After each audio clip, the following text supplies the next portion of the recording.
So the area between Toledo and Michigan is just a very interesting area.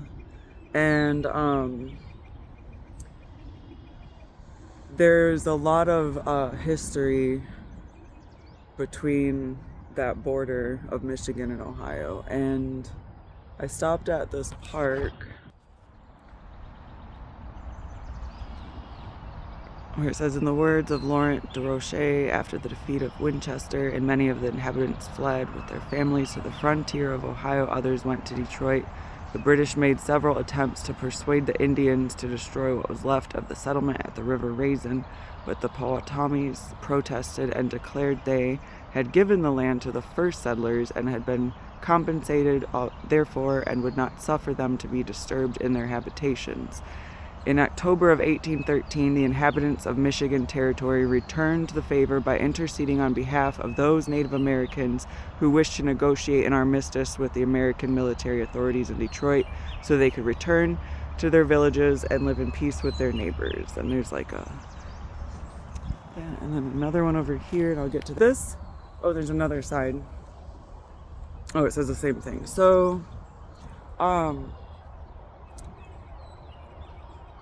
before the Civil War, there was the War of 1812. So this is 1813, the Battle of 1813, Monroe County, River Raisin. In 1812, the United States had another war with Great Britain. So we did have our 1776 Independence War, Revolutionary War, but then in 1812, we had a war with the banks of Great Britain and the monarchy,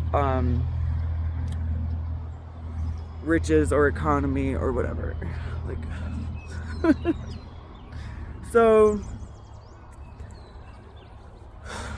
that's really interesting that this is 1813, and it's basically this part of the United States. There is a river going from New York City, New York, through Lake Erie, into Lake Erie, down to Toledo, and then the Maumee River goes through to Ohio down to the Mississippi.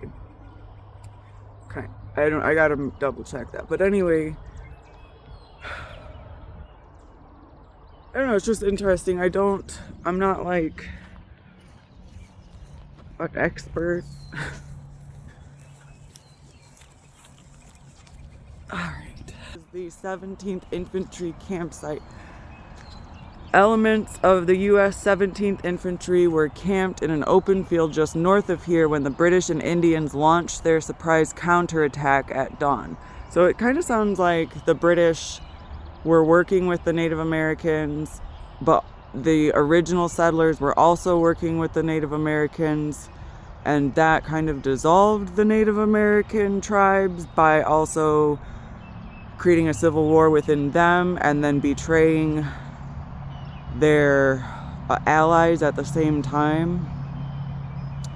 So where did I leave off?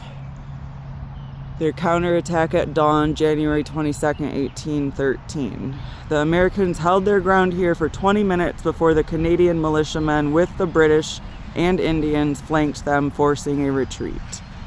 Reinforcements arrived from the Kentucky militia camp to the west, but the American forces soon found themselves fleeing across the frozen river toward the old road to Ohio.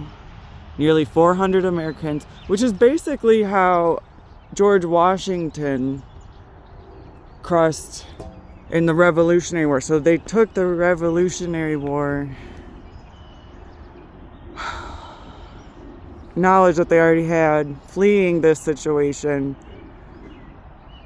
probably going to Kentucky, moved their cannon to the site, hoping to surround the Kentucky militia. I think that's why I thought that, because I probably already saw that when I still fighting. And then you have Bowling Green, Kentucky, and I don't know. Look at the land here. So then you have a UAW post, a veterans post. There's two posts surrounding this park too. And then